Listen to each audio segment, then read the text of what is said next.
Another 3 years have passed, and another series has ended. Although I wonder, which YuGiOh series had the best ending?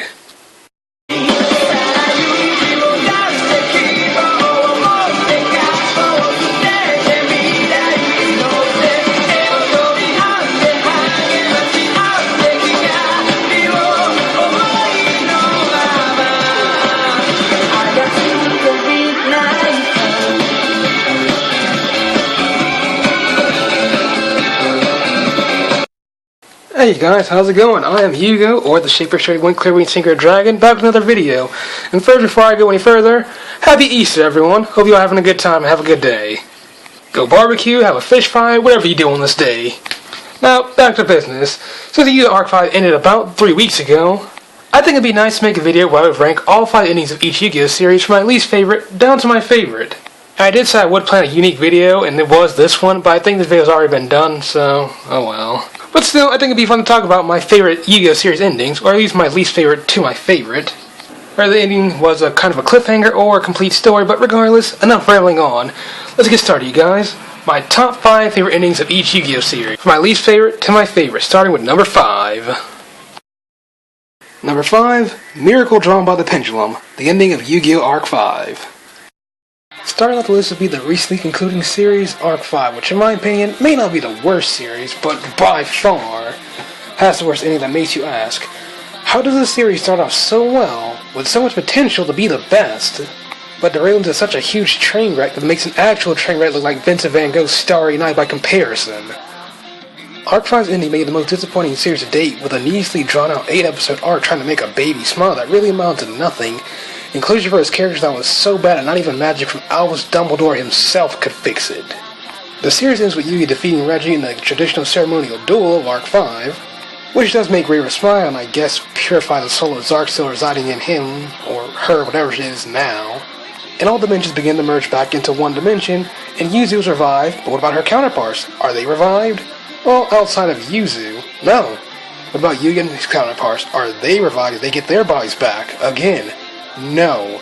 Like with Yuzu's counterparts, they're going to be forced to live out their lives through YuGiOh, which is so unfair to these 6 characters who are supposed to have as much detrimental value to the plot as their main counterparts, and this is the treatment they get in the end?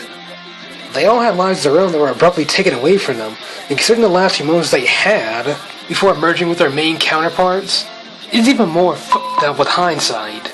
Selena never really got a chance to have a life to begin with, and was just starting to see what it felt like to have fun, have friends, and to be alive in general before being taken back to Academia and putting a brainwashing bug in her head. Yuri's in the same boat as Selena, never having friends, but it's something that he seemed to somewhat regret, and if he were to have his own body, I feel like he got a chance to be redeemed, that he'd never and probably should have gotten, and would have been normal, since it looks like he somehow lost all of his evil after merging with YuGiOh. YuGiOh spent the entire series searching for Rin, and when he finds her, he can't even have a full 2 minutes of being happy with her.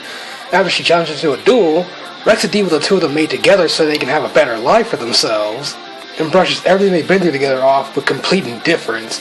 And to make it worse, this was the last time YuGiOh sees Rin alive with his own 2 eyes. And as for Rin herself, she's practically a non-existent character, so we don't really know much about her, aside from what YuGiOh told us about her. And when we meet her in the flesh, we don't get to know much about her, aside from the fact that she's a tsundere. And honestly, that made me not like her a bit.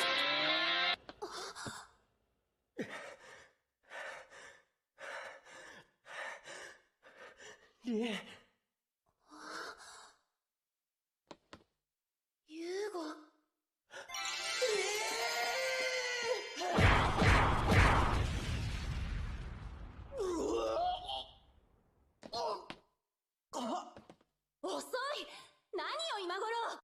Ugh! You kick me in the stomach because I'm late to rescue you? Am I supposed to just have a GPS on you at all times? Am I supposed to immediately know where you were taken after you were kidnapped? Well, but I've been jumping hurdles to find you. I killed a guy trying to find you. And when I do, you kick me in the stomach because I'm late. You know, I could just turn around and leave you right now. This is a pretty nice room you have here, Rin. Sorry! I have a sugar imbalance.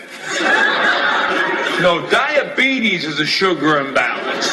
You are an estrogen Molotov cocktail. Yuto practically spent the entire series inside of YuGiOh and was first searching for Ruri, and never really get to see her outside of YuGiOh. When he does find her, she challenges him to a duel, and the last time he sees her alive, is her begging him to save her from that massive twat pickle that is YuGiOh Arc. The series is still over and I still can't get over how much of a selfish dick you are, Leo. Speaking of Ruri, she, like Ren, was practically a non-existent character, so we really had no time to get to know her at all, aside from the fact that she's apparently the nicest of all the bracelet girls by a mile, which I do like. As well as having similar views to YuGiOh, as well as having a family, friends, and maybe a boyfriend. And her last words to her possible boyfriend were, "Help me." And speaking of family, her brother spent the entire series looking for her, and when he finds her, he can't even have a full 30 seconds to be happy with her before things go wrong. And the last time he sees her alive, it's getting incinerated by Odd Eye's raging dragon. Not even the main counterparts have a happy moment in the end. After all the crap that YuGiOh and Yuzu went through, you expect the two of them to hug each other so hard they'd suffocate each other at the very least, but instead they just greet each other like Yuzu's coming back from vacation in the Cayman Islands. The moment they had in the Synchro Dimension was more satisfying than what came in the ending. Well, to be honest, throughout Arc 5, two couples had my interest. YuGiOh and Yuzu, from Arc 5 obviously, and Serena and Ash from Pokemon. And truth be told, I was more interested in this relationship than YuGiOh and Yuzu's.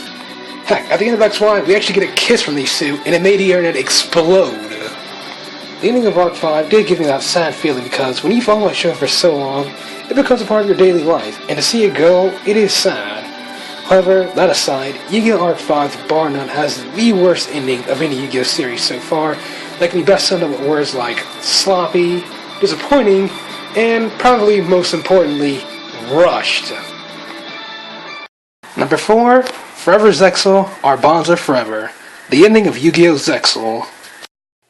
After the amazing arc that was the Baryon Onslaught arc, essentially everyone is gone and trapped in Baryon World, but are set free after defeating Nash and Don Thousand, as well as Yuma obtaining the Numeron Code, which can essentially do anything. However, Ash has the intention of using the Numeron Code to destroy the Baryon World, and Yuma challenges him to a duel to decide what will be done with the Numeron Code. After defeating Astral, the Numeron Code is used to turn back time, and basically everyone who has died and is revived, including Kaito and the 7 Baryon Emperors who were revived as normal humans, and Astral departs back to Astral World with his mission on Earth having been fulfilled. Afterwards, Yuma's life goes back to normal, and that he lacks excitement in his life now, until he learns of a threat in Astral World, and rushes off with the Baryon Emperors, the Arc-like family, and Kaito to protect it, giving sort of a cliffhanger ending. And honestly, I'm not really too big a fan of cliffhanger endings, because it makes me want more. What's this threat in Astral World, and how do they stop it? There's a common question I ask after seeing the end of Zexal. It does give a sense that this is a chapter in Yuma's life that's over and now another has just begun. Zexal may not have my favorite ending, but it does give a happy one to the series, with each character getting a happy ending and a chance to live a better life, and are fighting together as one, after all of them were pretty much bitter enemies in the beginning. But still, a more or less satisfying ending for Zexal. Number 3, the graduation duel with the legendary duelist, the ending of YuGiOh GX. Alright then, now since I'm the Shaper31, this wouldn't be a YuGiOh video by me if I didn't take a bunch of pot shots at YuGiOh GX and punch in the shoulder as many times as I possibly can, so I'm gonna have fun with this. Now, if you don't know, YuGiOh GX in my opinion is the weakest of all 5 YuGiOh series, which gives GX the prestigious honor of being my butt monkey. Arc 5, be happy. If you had turned out worse than GX, you would be wearing a dunce cap. Despite the flaws of YuGiOh GX, its final 2 seasons were good, which leads me to why I like the ending. Not for the show itself, but more for Judai, since really he's the only one who mattered at the end of the story anyway. The entire main cast was pretty much irrelevant the entire time. Anyway, throughout the series, or mainly in the first half, Judai-kun was essentially a static character whose only personality was being Keith or a Genki guy, who duels only for the fun of it. After Season 3, when he suffered to ridicule from his psycho ex-girlfriend, or boyfriend, whatever this thing is, he becomes a selfish prick and gets all of his friends killed, and sinks into darkness, then becomes a Supreme King, and after he gets out of that, he sinks into depression, then finds his resolve again to fight his psycho ex-girlfriend or boyfriend or whatever this thing is, and avenge his friends who have fallen. Then in the final season, he pretty much becomes a jerk-off. I know he was pulling the classic, "it's not you, it's my enemies" thing, but still. But throughout the entire final season, he's pretty much an antisocial loner, because something he used to love doing, it pretty much became a chore where he literally had to use it to fight for his life. But eventually learns how to start having fun with dueling again, and returns to his former self, enemies of his current self, and after that famous duel with Yugi, everything comes full circle for Jedi, learning that even though he's a grown-up, or close to it, he can still have fun and doesn't have to be so serious all the time. Jack's ending really brought the whole thing full circle with learning how to grow up in a world that's cruel and unforgiving, and once you become an adult, you don't have to stop having fun. Nice ending for a show that in general was such a huge mess, that it makes Arc 5 look better by comparison. Number 2, the story that concludes in light, the ending of Yu-Gi-Oh! Duel Monsters. The fan base, Yugi's regarded as the main character of the original series, when in reality, Yami Yugi was more the main character, since he did all the dueling, had all the cool moments, and really, he's the reason Yugi is so well known, while Yugimoto himself really didn't do jack squat in the original series. Outside of saving Joey from Mayor's control and towards the end, but aside from that, it was mostly Yami Yugi who did everything else. So it's pretty clear that Yugi would eventually surpass Yami Yugi and would be the one who beats him in the end, and that's exactly what happened.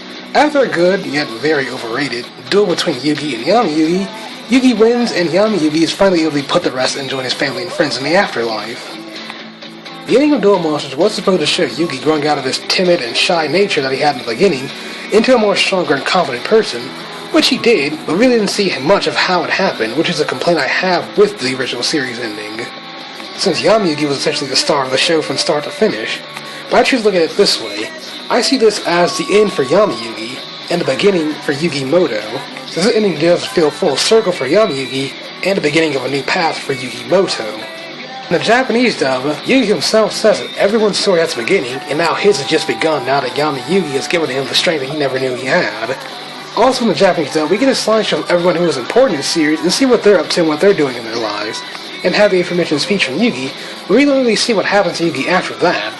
So I guess you could say so to your imagination, but in GX it said that Yugi is still king of games or king of duelists, but in 5Ds he's regarded as the goat of duel monsters. But Jack and Yusei eventually become king of duelists or king of games, and Zone implies that in his timeline, Yusei surpassed Yugi and became the goat of duel monsters himself. But that's a story for another day. The ending of Duel Monsters does feel like a cliffhanger but a complete story at the same time. Yami Yugi's story is completed, but Yugi's story just begun, as I said I don't know how many times already. It honestly makes me want to see more of what Yugi did by himself without Yami Yugi by his side. I know we have Dark Side's Dimension, but that's technically part of the manga continuity rather than the anime's continuity. But hey, like I said, it's up to your imagination what Yugi does after Duel Monsters, but regardless, I thought it had a good ending. Number 1, Shining Forward to the Future, the end of Yu-Gi-Oh! 5Ds. When choosing my favorite Yu-Gi-Oh! Series ending, I didn't really have to think, because right off the bat, I knew it was 5Ds. After the threat of Billy Answer has been stopped, and Yusei having created the program Fortune, which will ensure that Zone's future will never happen, Team 5Ds have begun to live peaceful lives, with each member having a chance to live a better life for themselves. Yusei, Jack, and Crow have received multiple invitations to join various writing duel leagues all over the world. Akisa has a chance to study abroad to become a doctor, and Leo and Luna have a chance to live with their parents. And while all that does seem nice, they're hesitant on what to do because in order to take those opportunities, it will mean that they will have to separate and go their separate ways, and they bonded so much they don't want to do that. Jack, however, has made up his mind on leaving Nail down in the city, and is challenged by Yusei to one final duel to decide on what he wants to do for his future. During the duel, he realizes why his father gave him his name.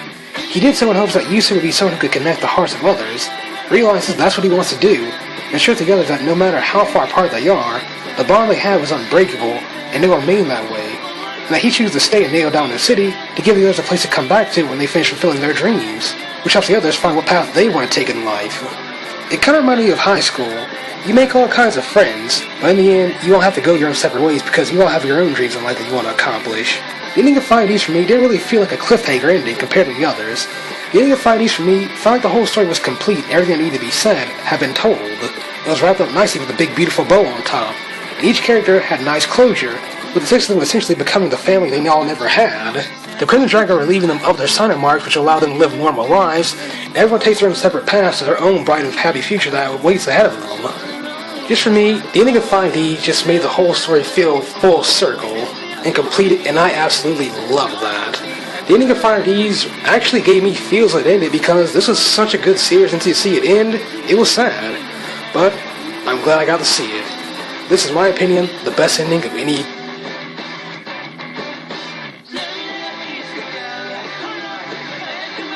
And there you have it, you guys. That's my least favorite to favorite of all 5 endings from each YuGiOh series. What's your favorite? Why is it your favorite? Comment below and let me know. As for YuGiOh themed videos on what comes next, well, my next video will be a top 10 favorite characters of Arc Finalists. I was requested about maybe a week or two ago, but that should be about maybe next week or sometime later. But what comes next after that, I really don't know, so I'll let you guys decide what comes next. Either I could rank all 5 finale duels from all 5 YuGiOh series, from my least favorite to my favorite, or I could do a video where I rank just my top 10 favorite duels from all 5 series in general. I'll let you guys decide what comes next. So until then, I am YuGiOh, or the Shaper Sturdy One. Stay gold, everyone.